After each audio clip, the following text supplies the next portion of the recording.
มะมังสังเกโยคติตาสังโฆ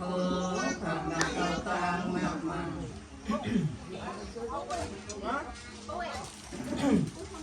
សូមអនុមោទនាបើចង់ទៅឃើញថានៅក្នុងថ្ងៃនេះដែរត្រូវនឹងថ្ងៃ15កើតខែខែចាត្រូវនឹងរដូវចូលឆ្នាំថ្មីឃើញថាញោមម្ចាស់ផ្ទះព្រមទាំងកូនបង្កើតកូនប្រសាបងប្អូនទាំងអស់លោកក៏បានធ្វើកិច្ចតាមមហាបង្សកលដើម្បីនឹងទៅចំណែកនៃកងការមហាកសលផលទានអនេះ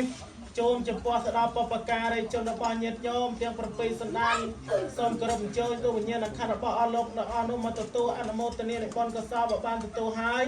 ក៏សូមអស់លោកទៅអនុបាតកានៅក្នុងទីរពងពោះជាវិយោភាម្យ៉ាងទីនោះក៏សូមពូសូមដល់ទេវតាឆ្នាំចាស់ខ្លះមកទេវតាឆ្នាំថ្មីប្រណិមថាគោរកៈទេវីគង់នៅឋានចាតមហារាជការសូមទេវតាជួយបាច់ការបង្រួបប្រជ័យដល់ញោមប្រុសញោមស្រីទាំងអស់សូមឲ្យបានតែសេចក្តីសុខនិងសេចក្តីចម្រើនរកហូបទទួលទានមានបានសុខសាន្តតិចតិជុំក្នុងក្រុមគ្រួសារកុំឲ្យមានជំងឺនឹងកាត់រោគគាជាតិធីណាមកពីពីនតើជាសត្រូវប៉ុនបងចង់និយាយតាមបានក៏សូមឲ្យរសារលេខបាត់ទៅដល់ណាដែលជាគុណកំប្រតនត្រ័យទាំង3គុណប្រពុតគុណបទគុណប្រសងសូមជួយអបស្តបនៅអាយុសង្ខាររបស់ញោមញាតិទាំងអស់ក៏សូមមានព្រះជន្មយូរយូរចឹងរយព្រះវសាសូមជ្រះថ្លាអនុមោទនាអ្នក